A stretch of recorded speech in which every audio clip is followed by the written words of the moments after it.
Praise the lord. యేసుక్రీస్తు ప్రభువారి నామములో మీకందరికీ శుభములు కలుగును గాక. ఈ దినం మనం వాక్యాన్ని ధ్యానించుకునే ముందుగా ప్రార్థన చేసుకుందాం. ప్రార్థనలో మీరంతా ఏకీభవించండి. మహాగణుడివి, మహోన్నతుడివి, సర్వాంతర్యామివి, సర్వసృష్టికర్తమైన మా ప్రభువ, మా దేవ, మా రక్షక, మీకు స్తుతులు, స్తోత్రాలు, వందనాలు చెల్లిస్తున్నాం తండ్రి. అయ్యా, గత వారం నుంచి ఈ వారం వరకు మమ్మల్ని మీరు రెక్కల చాటును భద్రపరిచి నిత్యము నీ నీడలో ప్రభువా తండ్రి మమ్మల్ని భద్రపరిచి మమ్మల్ని మీ సజీవ రెక్కలో ఉంచిరి దేవా. మీకే స్తుతులు, స్తోత్రాలు, వందనాలు చెల్లిస్తున్నాం తండ్రి. నిత్యము వేలాది దూతలతో ప్రభువా నాయనా తండ్రి పరిశుద్ధుడు పరిశుద్ధుడు పరిశుద్ధుడు అని నిత్యము కొనియాడబడుతున్నటువంటి మా పరమ తండ్రి నీకే స్తోత్రాలయ్యా. సర్వసృష్టికర్త నీకు స్తోత్రాలు. సర్వసృష్టిని నీ నోటి మాట చేత సృష్టించి ఈ మానవుడిని మాత్రం నీ రూపములో నీ పోలికలో ప్రభువా తండ్రి నిర్మించుకొని నిన్ను స్తుతించాలని, నిన్ను ఆరాధించాలని, నీతో పాటు ఉండాలని ప్రభువా తండ్రి నిన్ను హత్తుకుని జీవించాలని ఎంతో ఆశతో ఈ మానవుడిని ప్రభువా నిర్మించావు తండ్రి, ఈ లోకానికి పంపించావు ప్రభువా తండ్రి. అనేక మంది ప్రభువా నీ ప్రేమను తెలియక ఈ లోకానికి వచ్చినటువంటి ప్రణాళిక తెలియక ప్రభువా ఎంతోమంది ఇంకా అంధకారంలో చీకట్లో అపవాది చిక్కుల్లో ప్రభువా చిక్కుకుని ఉన్నారు ప్రభువా. అపవాది తలంపుల నుంచి, అపవాది బంధకాల నుంచి యేసుక్రీస్తు ప్రభువా నామములో ప్రతి ఒక్కరి విడుదల పొందుకుని అయ్యా వినగలిగే చెవి, గ్రహించే మనసు ప్రతి బిడ్డకు యేసుక్రీస్తు ప్రభువా నామములో ఈ ప్రార్థనలో పాలుపంపులు పొందుతున్న బిడ్డకి ఈ వాక్యాన్ని వినడానికి సిద్ధపడుతున్న బిడ్డల్ని సిద్ధపరచండి ప్రభువా. నన్ను నీ సిలువ చాటును మరుగుపరిచి నీ నోటి బూరగా నన్ను వాడుకుని ప్రభువా ఏ బిడ్డ ఏ అవసరతతో నీ పాదసన్నిధిలో కూర్చుని నీ వాక్యం వినాలని ఆశతో ఎదురు చూస్తున్నారో ప్రభా తండ్రి, వారికి ఆదరణ మాటలు ప్రభా నా నోట మీరుండి ప్రభా నన్ను నీ సిలువ చాటును మరుగుపరిచి తండ్రి నీ సాక్షిగా నన్ను నిలువబెట్టుకుని ఆదరించి బలపరచండి ప్రభా. నీకు వందనాలు. నాలో ఏ మంచి లేదు, ఏ యోగ్యత లేదు ప్రభా. నువ్వు నన్ను ఏర్పరచుకుని ప్రభా తండ్రి నన్ను నిలువబెట్టుకుని వాడుకుంటున్న విధానాన్ని బట్టి నీకు కోటాను కోట్ల వందనాలు, స్తోత్రాలు చెల్లిస్తున్నాను తండ్రి. మీరే నాలో ఉండి మాట్లాడి నైనా నీ పరలోక మర్మాలన్నీ ఈ లోకంలో ప్రభువా ఉన్న బిడ్డలందరికీ బయలుపరిచి ఈ లోకం శాశ్వతం కాదని నీ పరలోక రాజ్యమే శాశ్వత నివాసమని గ్రహించేటట్లుగా గ్రహించే మనసు ప్రతి బిడ్డకు దయచేసి విత్తబడినటువంటి వాక్యం నూరంతలుగా యేసుక్రీస్తు ప్రభువా నామములో ఫలించి ప్రభువా రక్షణ లేని బిడ్డలు రక్షణ పొందుకుని, రక్షణలో పొందుకున్న బిడ్డలు పరిపూర్ణమైన విశ్వాసంలో నడిపించి నీ బలమైన ఆత్మచేత నింపి తండ్రి ఆరాధన అంతటినీ నీకు మహిమకరంగా ఆయన నిలువ పెట్టుకుని మమ్మల్ని వాడుకోమని, నీకు మహిమకరంగా జరిగించుకోమని, సమస్త మహిమ ఘనత ప్రభావములు మీరు మాత్రమే పొందుకోమని నజరేయుడైన యేసుక్రీస్తు ప్రభువారి అతి శ్రేష్టమైన నామములో ఈ యొక్క ప్రార్థన చేసిన ప్రతి విన్నపాలు నీ పాద సన్నిధిలో చేర్చుకుని మాకు ప్రతిఫలం ఇచ్చి ఉన్నారని నమ్మి విశ్వాసంతో ప్రార్థించి ఉండగా నాయన తండ్రి సమస్తము తండ్రి మాకు అనుగ్రహించి ఉన్నారు మేము నమ్ముచున్నాం తండ్రి. నజరేయుడైన యేసు నామములో ప్రార్థిస్తున్నాం పరమ తండ్రి. ఆమేన్ ఆమేన్. హల్లెలూయా స్తోత్రం. ఈ దినం మనం వాక్యాంశం ఏమనగా నీ ప్రార్థనకు దేవుడు జవాబు ఇస్తున్నాడని నమ్ముచున్నావా? అంటే మనం ప్రార్థిస్తాం కానీ జవాబు మనకిచ్చే దేవుడని, ఇమీడియట్గా ఇవ్వగల శక్తిమంతుడని మనం నమ్మి ప్రార్థించాలి.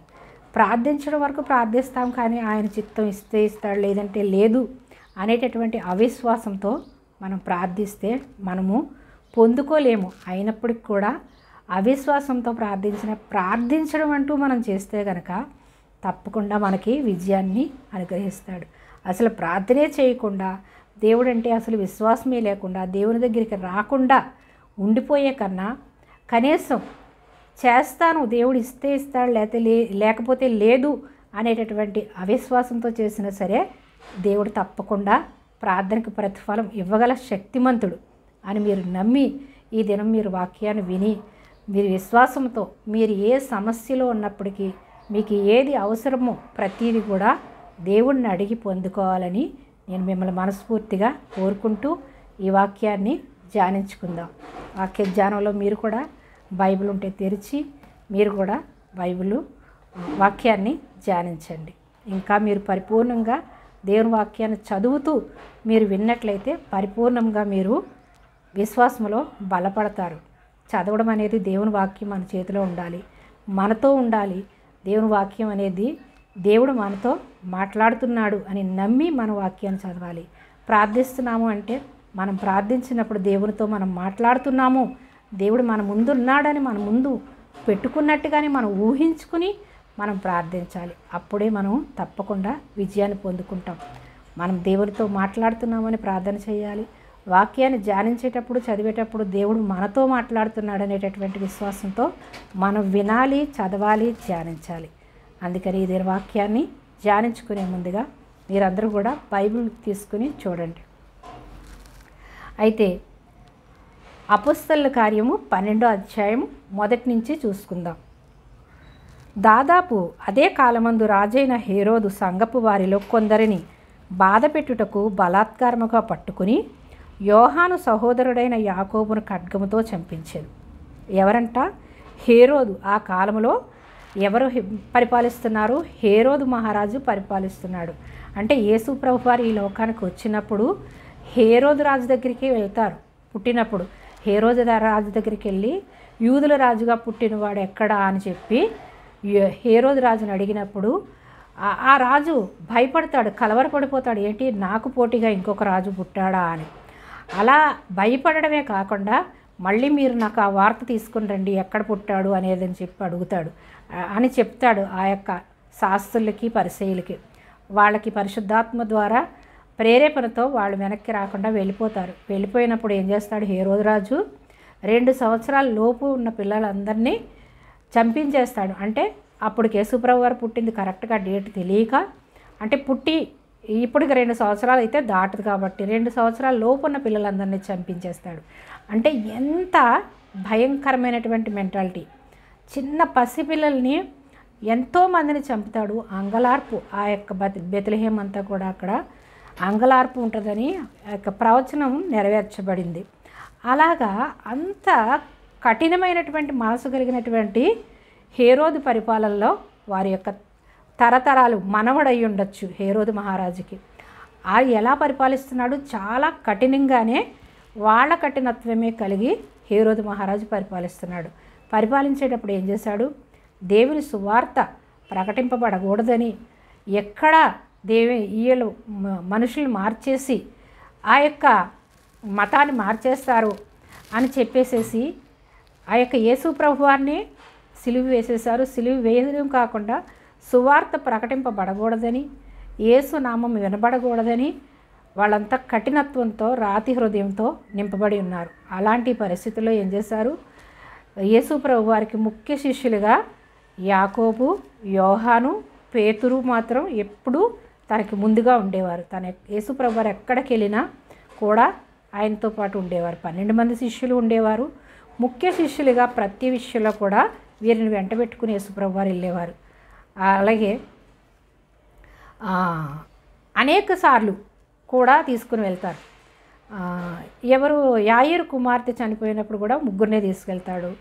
అలాగే ఏలియా, మోషే దర్శనం ఇచ్చినప్పుడు కూడా వీళ్ళే ముగ్గురు యేసుప్రభు వారితో ఉంటారు. అలా ఎన్నోసార్లు ముఖ్యులుగా వీళ్ళ ముగ్గురిని వెంట పెట్టుకుని తీసుకెళ్ళేవారు. కాబట్టి వీళ్ళు ముఖ్యులుగా సువార్త ప్రకటిస్తూ ఉన్నారు. ప్రకటిస్తూ ఉన్నప్పుడు ఏం చేశాడు? ఆ హేరోదు మహారాజు తట్టుకోలేక ఆ యొక్క యాకోబుని ఖడ్గంతో చంపించేశాడు. చంపించేసి పేతుర్ని ఏం చేస్తాడు?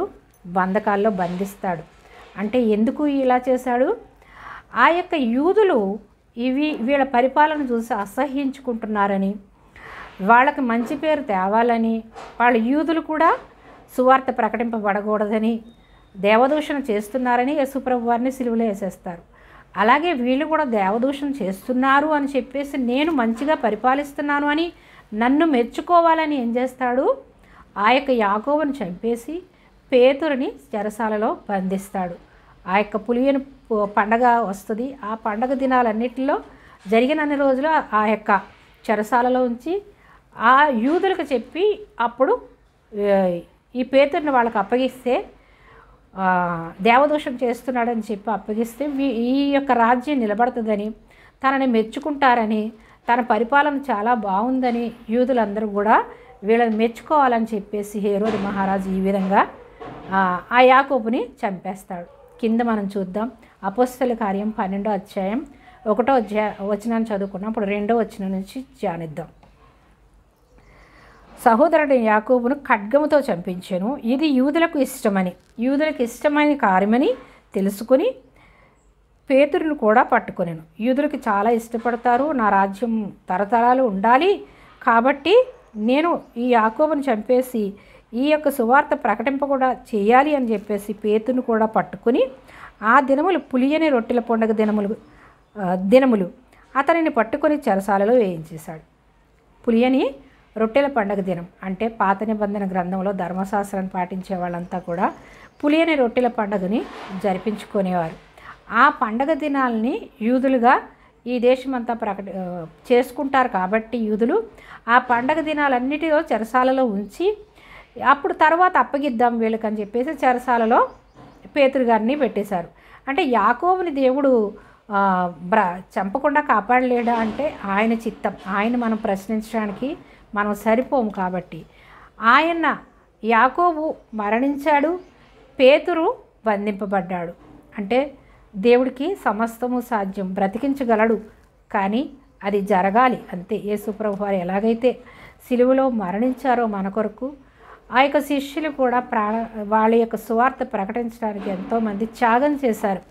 ఆ త్యాగమూర్తులుగా పరలోక రాజ్యంలో వాళ్ళందరికీ కూడా జీవకిరీటాన్ని పొందుకుని 12 జీవకిరీటాకి వాళ్ళు 12 గోత్రాలుగా ఎలాగైతే యూదులు యాకోబు కుమారులు ఉన్నారో వీళ్ళు కూడా 24 పెద్దలుగా ఆ యొక్క సింహాసనం మీద ఉంటారు వాళ్ళు యేసుప్రభు వారి దగ్గర. అలాంటి జీవకిరీటాన్ని వాళ్ళు పొందుకోవడానికి సువార్త ప్రకటించడానికి వాళ్ళ చావుకు కూడా వెనుకాడలేదు. ఆ విధంగా యాకోబు మరణించాడు, పేతురైతే బంధింపబడ్డాడు. అయితే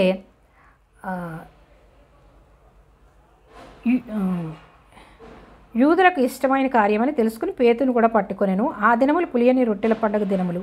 అతన్ని పట్టుకొని చెరసాలలో వేయించి 4వ వచనం పస్కా పండుగ అయిన పిమ్మట ప్రజల ఎదుట అతనిని తేవలనని ఉద్దేశించి అతనికి కావలిండుట 4 చతుష్టములు సైనికులను అతనికి అప్పగించాను.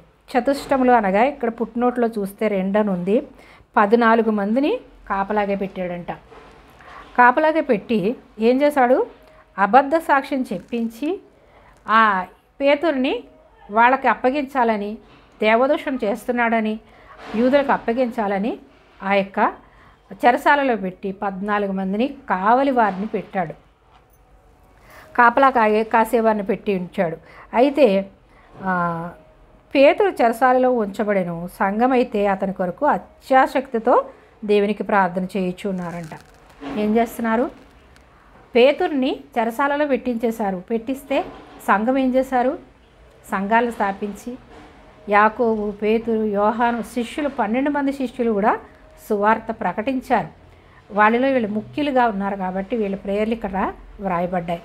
అయితే వారికి ఒక సంఘాన్ని స్థాపించారు కాబట్టి సంఘం బాధ్యత ఏంటి, అపవాది ఏం చేస్తాడు, అపవాది బాధ్యత ఏంటి, సువార్త ప్రకటింపకుండా చేయాలి, యేసు రాజ్యం ఈ లోకంలో నిలవకుండా చేయాలి, రక్షణ పొందుకోకుండా చేయాలి, ఆ యొక్క సేవను పాడు చేయాలి, సేవకుల్ని పాడు చేయాలి, సేవకుల్ని చంపించాలి అనేదే వాడి యొక్క ఉద్దేశం. కానీ విశ్వాసులైనటువంటి బిడ్డల పని ఏంటి, ఆ యొక్క సేవ బాగుపడాలని, సేవ ప్రబలంగా ఉధృతంగా జరగాలని, ఆ సేవను కాపాడాలని, సేవకుల్ని కాపాడాలని, ఆ యొక్క సంఘం బలపడాలని, సంఘం కొరకు, సేవకుల కొరకు, సువార్త కొరకు సంఘస్థులు ప్రార్థన చేయాలి.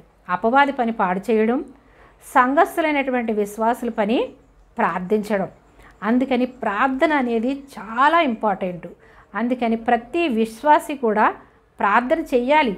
విశ్వాసుల కొరకు, సంఘం కొరకు, సువార్త కొరకు, సువార్తికుల కొరకు, దైవ సేవకుల కొరకు, సేవ కొరకు, అన్ని విషయాలు, రక్షణ లేనటువంటి వారందరి కొరకు రక్షణ పొందుకోవాలని, పరలోక రాజ్య వారసులుగా చేర్చబడాలని మనమందరం ప్రార్థన చేయాలి. అంతేకాని మన కొరకు, మన కుటుంబం కొరకు, మన సమస్యల కొరకు మాత్రమే మనము ప్రార్థన చేసుకునేవారుగా మనం ఉండకూడదు.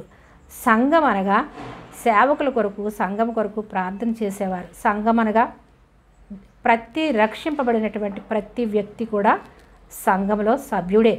రక్షింపబడ్డాము అంటే మనం సంఘంలో సభ్యులం, దేవుని బిడ్డలం, దేవుని రాజ్య వారసులం.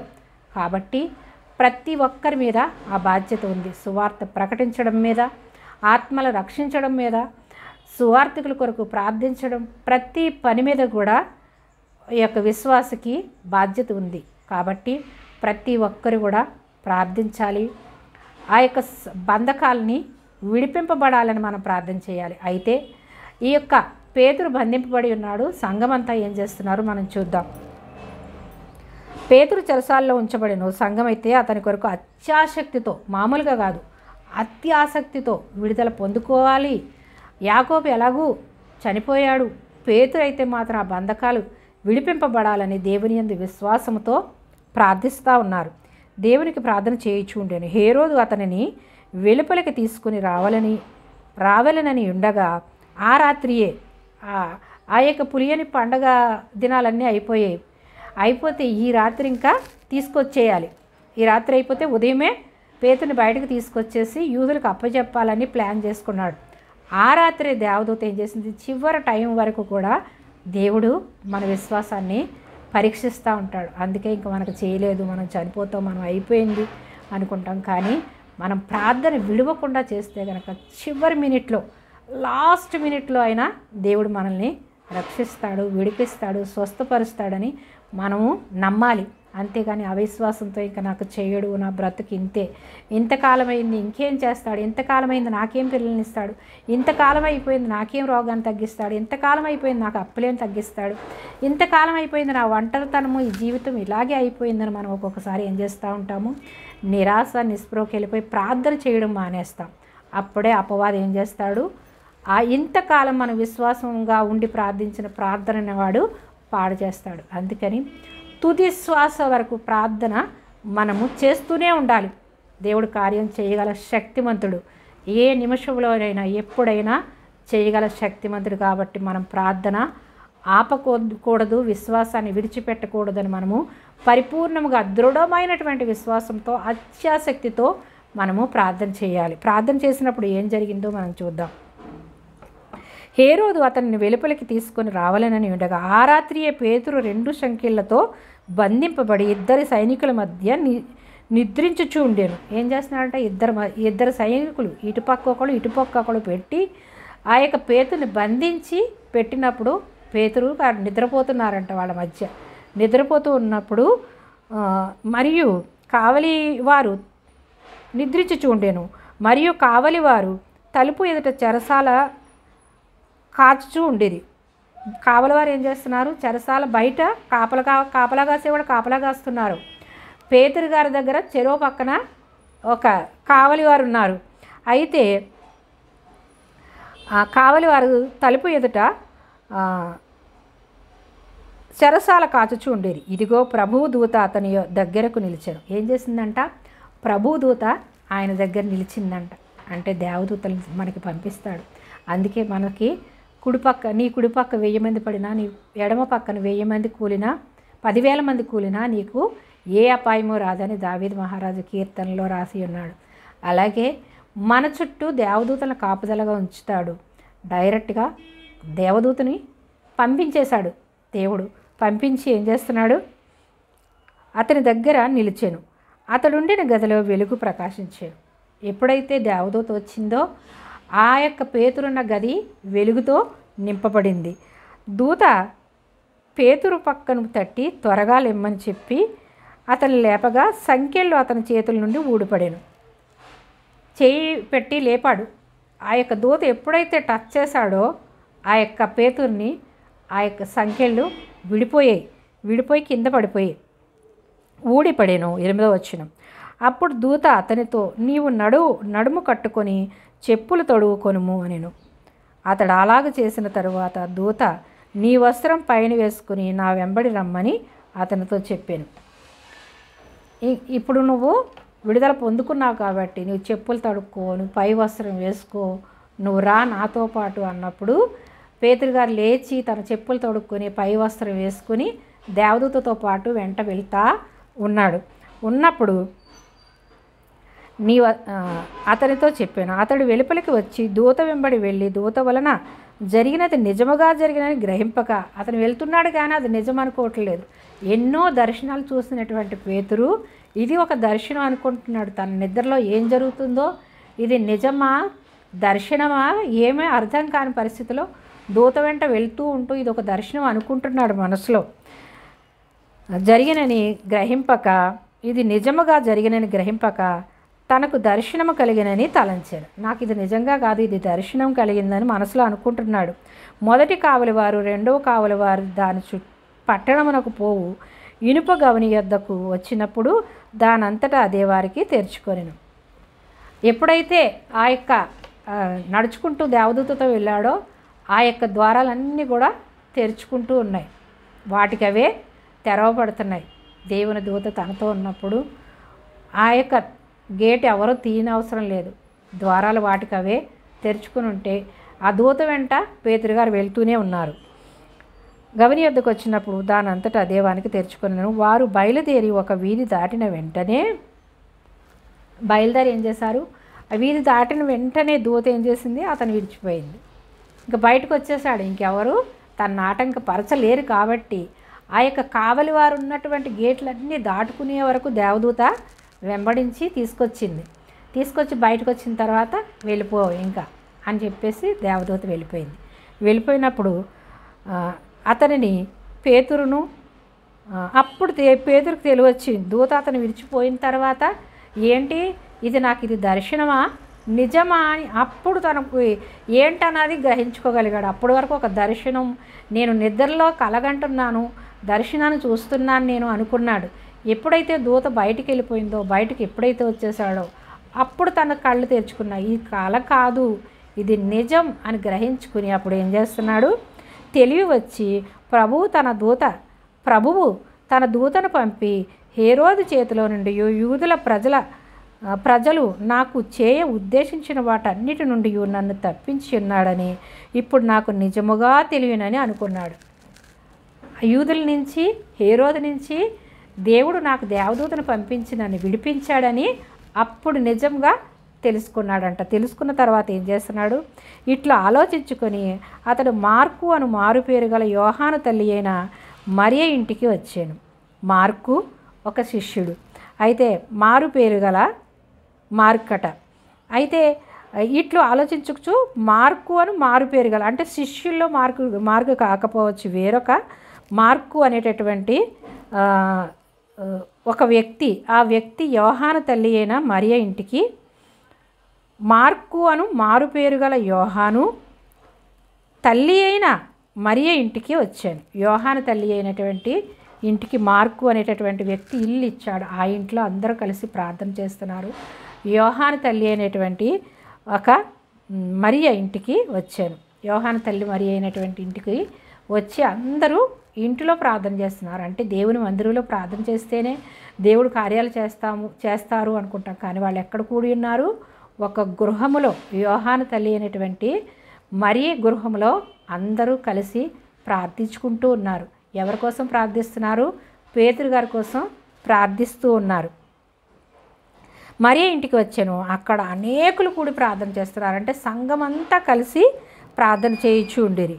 అతడు తలవాకిటి తలుపు తట్టుచుండగా రోదే అను ఒక చిన్నది ఆలకించుచూ వచ్చాను. రోదే అనేటటువంటి చిన్నది ఏం చేస్తుంది, ఆ తలుపు కొడుతున్నప్పుడు ఆ యొక్క చిన్నది ఆ తలుపు కొట్టడం విని, పేతురు గారి స్వరం విని తలుపు తీయడానికని వస్తుంది. వచ్చి ఆమె పేతురు స్వరం గుర్తుపట్టి సంతోషము చేత తలుపు తీయక, ఆమెకి ప్రార్థన చేస్తున్నాం, పేతురు గారు వచ్చేసారంట్లోకి, ఆనందంలో ఆవిడ ఆనందంలో తబ్బిబ్బైపోతూ ఏం చేయాలో తెలియట్లేదు. ఏంటి మనం ప్రార్థన చేస్తున్నాము, ఆ యొక్క చెరసాలలో ఉన్నవాడు రావడం ఏంటి, ఇన్ని సంఖ్యలు దాటుకుని, ఇన్ని యొక్క కాపర్లను దాటుకుని ఎలా వచ్చాడు అనేటటువంటి ఆనందంలో ఏం చేస్తుందో తెలియక తను ఏం చేస్తుంది, పరిగెట్టుకుంటూ తలుపు తీయకుండా వెళ్ళిపోయి మిగిలినటువంటి ప్రార్థన చేస్తున్నటువంటి ఆ యొక్క గుంపు దగ్గరికి వెళ్ళి చెప్తుంది, పేతురు వచ్చేసాడు లోపలికి పరిగెత్తుకొని పోయి పేతురు తలుపు దగ్గర నిల్చున్నాడని తెలిపాను. అందుకు వారు, నీవు పిచ్చిదానివని అయితే నువ్వేమంటున్నారు? నువ్వు పిచ్చిదానివి అయితే తాను చెప్పినది నిజమని ఆమె దృఢముగా చెప్పినప్పుడు వారు అతని దూత అనిరి. ఏమంటున్నారా? చిన్నది ఏమంటుంది? ఆ యొక్క పేతురు గారు వచ్చేసారు, తలుపు దగ్గర తలుపు కొడుతున్నారు అని అన్నప్పుడు వీళ్ళు ఏం చేస్తున్నారు? నువ్వు పిచ్చిదానివి, ఎలా బతికొస్తాడు, ఎలా వస్తాడు ఆ సంఖ్యల్లోంచి? ఆ సంఖ్యలు తెంపుకుని ఎలా రాగలడు? అన్ని సంఖ్యలు అన్ని పగడ్బందీగా రాజు బంధించినప్పుడు ఎలా వస్తాడు?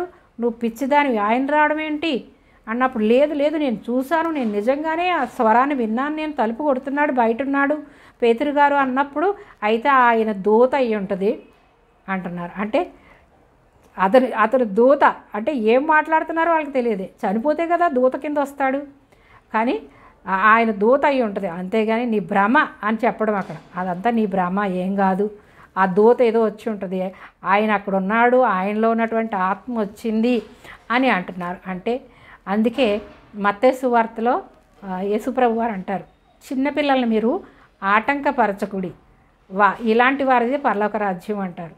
అంటే చిన్నపిల్లలు చూసింది చెప్పింది నమ్ముతారు, కానీ తెలివి పెరిగిన వాళ్ళు ఏం చేస్తారు? అది నిజంగా కాదా అని మనం తెలుసుకుని దాన్ని లోతుగా మనం గ్రహిస్తే కానీ నమ్మరు, జ్ఞానం గలవారు పెద్దవాళ్ళు. అందుకని చిన్నపిల్లలు చెప్పింది చెప్పినట్టు వింటారు, నమ్ముతారు. అందుకే దేవుని దగ్గరికి వచ్చేవాళ్ళు ఎలా రావాలంట? చిన్నపిల్లల వలె రావాలి. దేవుడు నిజం, దేవుడు ఈ లోకానికి వచ్చాడు, యేసుప్రభు వారు. ఆయన నిజంగా చనిపోయారు, మన పాపాల నుండి శాపాల నుంచి విడిపించి మనల్ని రక్షించడానికి ఈ లోకానికి వచ్చాడని ఎవరైతే నమ్మి విశ్వాసంతో ఆయన దగ్గరికి వస్తారో అలాంటి వారిదే పరలోక రాజ్యం అంటున్నాడు. అది నిజమా? అందరిలో ఒక దేవుడు, యేసుప్రభు అందరితో పాటు సమానమే అనుకుంటూ సమయాన్ని కాలయాపన చేస్తూ మనము దేవుని దగ్గరికి రాకపోతే మన మరణం ఎప్పుడొస్తుందో తెలియదు. ఆయన ఈ లోకానికి త్వరలో రానే ఉన్నాడు, ఆయన రాకడ ఎప్పుడో మనకు తెలియదు. అలా మనం నిర్లక్ష్యం చేసి మనం అశ్రద్ధ చేస్తే ఆయన ఎప్పుడైనా రావచ్చు, అప్పుడు మనం విడవబడేవారుగా ఉంటాం. అందుకని చిన్నపిల్లల వలె ఈ చిన్న అమ్మాయి ఎలాగైతే నమ్మి విశ్వాసంతో వచ్చాడు నిజమని చెప్పినప్పుడు వీళ్ళు నువ్వు పిచ్చిదానివి అంటారు. అవును, విశ్వాసులు రక్షింపబడిన వాళ్ళని కూడా అలాగే అంటారు. వీళ్ళకి మత పిచ్చి పట్టింది, దేవుడు పిచ్చి పట్టింది, ఆ యొక్క భక్తి ఎక్కువైపోతే పిచ్చిలోకి వెళ్ళిపోతారు అని చెప్పేసి తెలివైన వాళ్ళు, జ్ఞానులు, విద్యావంతులు అంటారు. అవును, దేవుని యందు మనము పిచ్చివారమే. దేవుని యందు ఉన్న వాళ్ళకి దేవుని శక్తిని తెలుసుకుంటారు. దేవుని శక్తిని తెలియని వాళ్ళు పిచ్చివారిగానే భావిస్తారు. మనము రక్షింపబడి ఉన్నాం కాబట్టి, ఆయన శక్తిని చూసాం కాబట్టి, ఆయన ప్రేమను అనుభవిస్తున్నాం కాబట్టి, ఆయన ఉన్నాడని, ఆయన వస్తాడని, త్వరలో రానే ఉన్నాడని, ఆయన పరలోక రాజ్యానికి మనలందరినీ తీసుకెళ్ళడానికి మనల్ని సిద్ధపరుస్తున్నాడు. ఈ లోకంలో సంఘం అనేటటువంటి ఈ దేవుని మందిరంలో మనం అందరం కూడా బలపడుతున్నామని మన విశ్వాసం ఉంచినప్పుడు మనము తప్పకుండా ఆయన రానే ఉన్నాడు, మనము ఎత్తబడతాము, ఆయన రాజ్యంలో మనం ఉంటామని మన విశ్వాసంతో మనం దేవుని యందు విశ్వాసం ఉంచి రక్షింపబడాలి. అంతేకాని నువ్వు పిచ్చిదానివి, నీకు పిచ్చి పట్టింది, ప్రార్థన చేస్తున్నారు వాళ్ళు. ఎందుకు ప్రార్థన చేస్తున్నారు? ప్రభువా, నీకు అసాధ్యమైనది ఏమీ లేదు, నువ్వు తప్పకుండా పేతుని విడిపించగలవు, నువ్వు విడిపిస్తావు, ఆయన బంధాలు తెగిపోవాలి, యేసు నామములో అపవాది బంధకాలన్నీ తెగిపోవాలని వాళ్ళు విశ్వాసంతో పట్టుదలతో ఎలా చేస్తున్నారో అత్యాశక్తితో చేస్తున్నారు. కానీ నిజంగా పేతురు వస్తే మాత్రం వాళ్ళు నమ్మలేని స్థితిలో ఉన్నారు. మనము కూడా ఒక్కొక్కసారి అలాగే ఉంటాం. మనం ప్రార్థన చేస్తాం కానీ ఆ కార్యం జరిగితే అవునా, నిజమా, ఎలా జరిగింది, ఇది అసాధ్యం, ఆ రోగం ఎలా తగ్గదు, అది మందుల వల్లే తగ్గుద్ది కానీ అది జీవితాంతం ఉంటుంది. నీకు థైరాయిడ్ వచ్చిందా, నీకు షుగర్ వచ్చిందా, నీకు గ్యాస్ట్రిక్ వచ్చిందా, అనేకమైనటువంటి రోగాలు ఉన్నాయి. ఆ రోగం ఏమంటారు? ట్యాబ్లెట్ జీవితాంతం వేసుకుంటే కానీ ఆ రోగం పోదు అంటారు. కానీ మనం విశ్వాసంతో అడిగినప్పుడు ఏ రోగాన్నైనా మందులు అవసరం లేకుండా తగ్గించగల శక్తిమంతుడు, వేళ్లతో సహా తీసివేయగల శక్తిమంతుడు. మనం ఎలా ప్రార్థన చేయాలి? ఆ రోగాన్ని వేళ్లతో సహా తీసి పారవేయమని నేను ఆజ్ఞాపిస్తున్నాను ప్రభువా అని మనం ఎప్పుడైతే ప్రార్థిస్తామో అది తప్పకుండా ఆ రోగమైన, ఆ సమస్య అయినా, ఆ అప్పైనా, ఏ శాపమైనా కూడా తీసివేయగల శక్తిమంతుడని మనం విశ్వాసం ఉంచాలి. అది నిజంగా జరుగుతుందని మనం నమ్మాలి. నమ్మినప్పుడు మనం కృతజ్ఞతగా సాక్షులుగా జీవించాలి. వీళ్ళు ఇంత విశ్వాసంలో దేవునితో పాటు నడిచినటువంటి వారి శిష్యులు వాళ్ళంతా కూడా ఎలా అంటున్నారు, నీ భ్రమ, నువ్వు పిచ్చిదానివి, ఆయన ఆ దూత వచ్చింది అంతేగాని ఆయన ఎలా వస్తాడు అంటున్నాడు. అంటే చూడండి, ఎంత విశ్వాసం ఉన్న వాళ్ళైనా సరే ఒక్కొక్కసారి నమ్మలేని నిజాలను మనం చూస్తాం. అందుకనే తప్పకుండా దేవుడు మనం ప్రార్థించినప్పుడు విడుదల పొందుతాము అనేటటువంటి విశ్వాసంతో ప్రార్థించినప్పుడు తప్పకుండా విడుదల పొందుకుంటాం. పేతురు గారు విడుదల పొందుకొని వచ్చారు. అయితే శిష్యులు ఏమంటున్నారో చూద్దాం. పిచ్చిదానివని అయితే తాను చెప్పినదే నిజమని ఆమె దృఢముగా చెప్పినప్పుడు వారు అతని దూత అనిరి.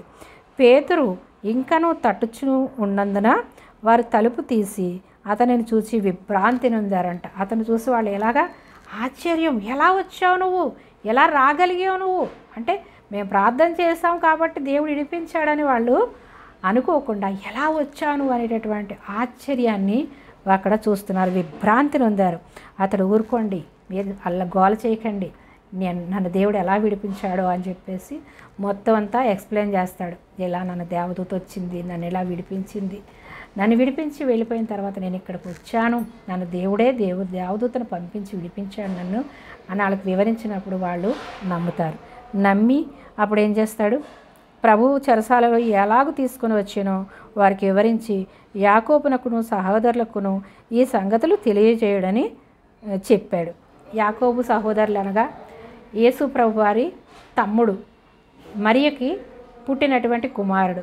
ఆ కుమారుడికి చెప్పండి, ముఖ్యుడిగా, సంఘానికి ముఖ్యుడిగా ఆ యొక్క యాకోబు ఉన్నాడు కాబట్టి ఆ యాకోబుకి మిగిలిన సహోదరులకి అందరికీ కూడా చెప్పండి నేను వచ్చానని. అంటే ఆ సమయంలో యాకోబు లేకపోవచ్చు, అందరికీ చెప్పండి అని చెప్పేసి లోపల ఉండొచ్చు.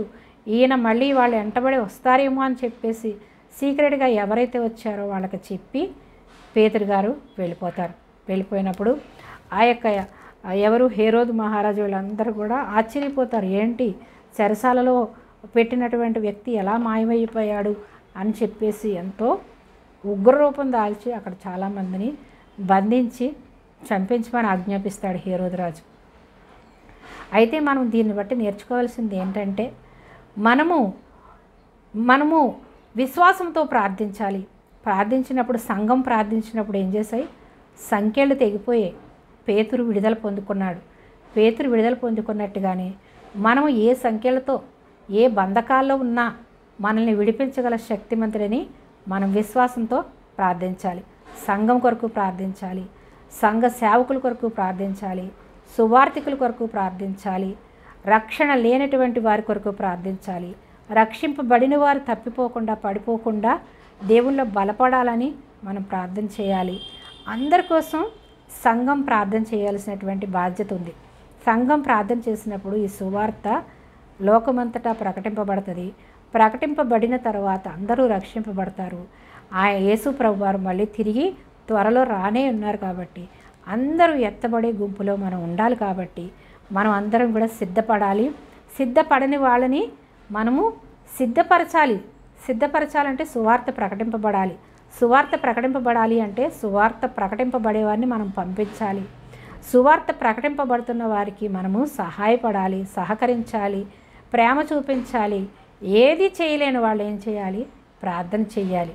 అన్నీ చేసిన వాళ్ళు ప్రార్థన చెయ్యరా అని కాదు, అందరూ ప్రార్థన చేయాల్సినటువంటి బాధ్యత ఉంది ప్రతి ఒక్కరికి. యేసుప్రభు వారే ఈ లోకానికి, దేవుని కుమారుడైనటువంటి యేసుప్రభు వారే ఈ లోకంలో ఉన్నంతకాలం కూడా పగలు సువార్త ప్రకటించి రాత్రంతా ఒలివ తోటకెళ్ళి ఆయన ప్రార్థన చేసేవారు. ఎందుకు, మనకి నేర్పించడం కోసం.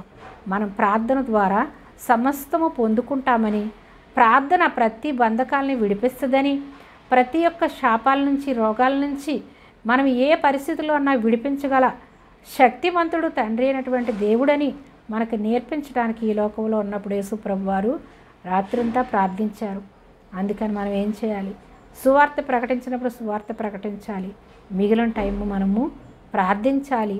ప్రార్థించి అనేక మందిని దేవుని మార్గంలో నడిపించాలి. మనం విశ్వాసంతో ప్రార్థించినప్పుడు ప్రతి బంధకాలు, ప్రతి చీకటి శక్తులు, ప్రతి రోగాల నుంచి మనం విడుదల పొందుకుంటామని ప్రతి విశ్వాసి, రక్షింపబడినటువంటి ప్రతి విశ్వాసి కూడా ప్రార్థించాలి. ప్రార్థించినప్పుడు పేతురు ఎలాగైతే బంధకాలన్నిటినీ దేవదూతను పంపించి ఎలాగైతే బయటికి తీసుకొచ్చి విడిపించాడో, అంటే పేతురు గారు విడుదల పొందుకుంటేనే సువార్త ప్రకటించబడుతుంది. ఆయన ఎంతో తన మీద భారం ఉంది, నువ్వు బండ అంటాడు. యేసుప్రభు వారు ఏమంటారు? నువ్వు బండ, ఈ బండ మీద నా ఇంటిని కడతానంటాడు. అందుకని ఆ యొక్క బాధ్యత పేతురు గారి మీద ఉంది కాబట్టి బండలాంటి ఆ యొక్క పేతురుని ఎన్నో సంఘాలు తన మీద కట్టాలని యేసుప్రభు వారు చెప్పినటువంటి మాట నెరవేర్చబడాలి కాబట్టి పేతురు గారు మరణించడం వీలు లేదు కాబట్టి పేతురుని దేవదూతను పంపించి విడిపించి ఆ లోకమంతా సువార్త ప్రకటించి అనేక సంఘాలను కట్టేటట్టుగా యేసుప్రభు వారు పేతురుని మార్చి నడిపించారు. ఆయన ఎన్నో సంఘాలను కట్టి చివరికి నేను సిలువ వేస్తానన్నప్పుడు తలకిందులుగా సిలువ వేయించుకుంటాడంట. యేసుప్రభుతో నేను సమానుని కాదు, నన్ను నిలువుగా సిలువ వేయొద్దు, నన్ను అడ్డంగా సిలువ వేయండి, నేను అంత అర్హుని కాదు, యేసుప్రభు వారి అంత అర్హుని కాదు కాబట్టి నన్ను అడ్డంగా నిలువబెట్టి సిలువ వేయండి అని సిలువ వేయించుకున్నటువంటి పేతురు గారు ఆయన ప్రాణత్యాగాన్ని యేసుప్రభు వారిలాగే తన ప్రాణాన్ని సిలువలో అర్పించాడు. అంత ప్రాణత్యాగం చేసినటువంటి ఆ యొక్క శిష్యులు యోధులు ఎంతోమంది ఈ సువార్త ప్రకటించడానికి ఎంతోమంది ప్రాణాలను అర్పించారు. శిష్యులందరూ కూడా ఆ యొక్క ప్రాణాలను అర్పించారు సువార్త ప్రకటించడానికి. మనము కనీసం మన వంతు ప్రయత్నం ప్రార్థన చేద్దాం, తెలిసిన వాళ్ళకి సువార్త ప్రకటిద్దాం, విశ్వాసంలో బలపడుతూ అనేక మందిని బలపరుద్దాం, దేవుని సువార్తను ముందుకు నడిపించి మన వంతు మన పని చేయాలని ఈ దినం మనం ప్రార్థన చేస్తే తప్పకుండా మనం విడుదల పొందుకుంటామని నేర్చుకున్నాం. పౌలు గారు ఎలాగైతే ప్రార్థన చేసినప్పుడు, సంఘం అంతా ప్రార్థన చేసినప్పుడు సంఖ్యలు ఎలాగైతే తెగిపోయి తను విడుదల పొందుకుని ఈ లోకమంతా సువార్త ఎలాగైతే ప్రకటించాడో, అలాగే సంఘం కొరకు, సేవకుల కొరకు, సువార్థికుల కొరకు, విశ్వాసుల కొరకు, రక్షణ లేని వారి కొరకు, ప్రతి ఒక్కరి కొరకు మనం ప్రార్థన చేయాలి. మన కొరకే స్వార్థంతో మనం ప్రార్థన చేసుకునే వారంగా కాకుండా అందరి కొరకు ప్రార్థన చేసినప్పుడు మనకి ఏది అవసరమో తప్పకుండా మన అవసరాలన్నిటినీ దేవుడు తీర్చగల శక్తిమంతుడు. మనకి ఏది అవసరమో మనం అడగక ముందే ఆయనకు తెలుసు. ఈ లోకానికి మానవుని పంపించే ముందే సమస్తము సృష్టించి సమస్త ఫలాలను ఈ యొక్క భూమిని, ఆకాశాన్ని, జలాలను అన్నిటినీ పంపించిన తర్వాతే మానవుని లోకానికి పంపించాడు. అలాగే మనం ఈ లోకంలో జీవిస్తూనే ఉంటే మనకి ఏది అవసరమో, మన పిల్లలకి ఏది అవసరమో, మన కుటుంబానికి ఏది అవసరమో సమస్తము కూడా ఇవ్వగల శక్తిమంతుడు కాబట్టి మనము మొదటిగా సంఘం కోసం, సేవకుల కోసం, సేవ కొరకు, సువార్త కొరకు మనం ప్రార్థించినప్పుడు మనకి తప్పకుండా ఏది అవసరమో సమస్తము ఇవ్వగల శక్తిమంతుడు. అందుకని అపవాది పాడు చేయాలని చూస్తాడు. విశ్వాసులందరూ ప్రార్థించి విడుదల పొందుకోవడం కోసం మనం ప్రార్థన చేయాలి. అపవాదిని జయించాలి. ఈ లోకంలో సువార్తను మనము ప్రకటించేవారిగా ఉండాలి. ప్రకటించే వారికి ఆటంకాలు ఉన్నటువంటి ప్రతి ఆటంకాన్ని గురించి అపవాది శక్తుల నుంచి విడుదల పొందుకోవాలని ప్రార్థన చేయాలని ఈ దినం నేర్చుకున్నాం కాబట్టి విన్న వాక్యం నూరంతలుగా మీ అందరిలో ఫలించాలని ప్రార్థన చేసుకుందాం. మహాగణుడివి, మహోన్నతుడివి, సర్వాంతర్యామివి, సర్వసృష్టికర్తమైన మా ప్రభువ, మా దేవ, మా రక్షకానికి స్తోత్రాలు ప్రభువ. అడుగుడి ఇవ్వబడును, తట్టుడి తీయబడును, వెదకుడి దొరుకునన్నావు ప్రభువ.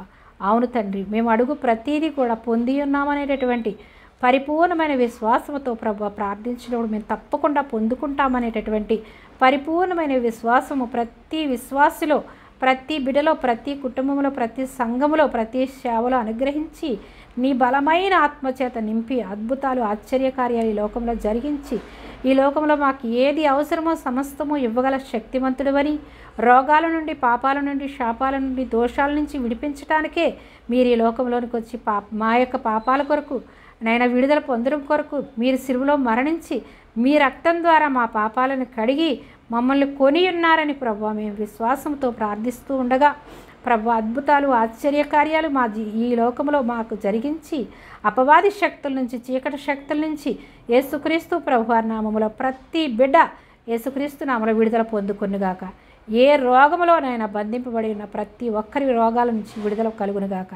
థైరాయిడ్ నుంచి ప్రభువా తండ్రి, ఆస్తమా నుంచి, అయ్యా గ్యాస్ట్రిక్ల నుంచి, అయ్యా క్యాన్సర్ వ్యాధుల నుంచి, అయ్యా ఏ రోగాలతో ప్రభువా లోకంలోనైనా బంధింపబడి నెమ్మది లేకుండా సమాధానం లేకుండా ఉన్నారో ప్రభువా, గుండె వ్యాధుల నుంచి, ప్రతి వ్యాధుల నుంచి విడిపించి అందరికీ యేసుక్రీస్తు నామములో స్వస్థత విడుదల కలుగునుగాక.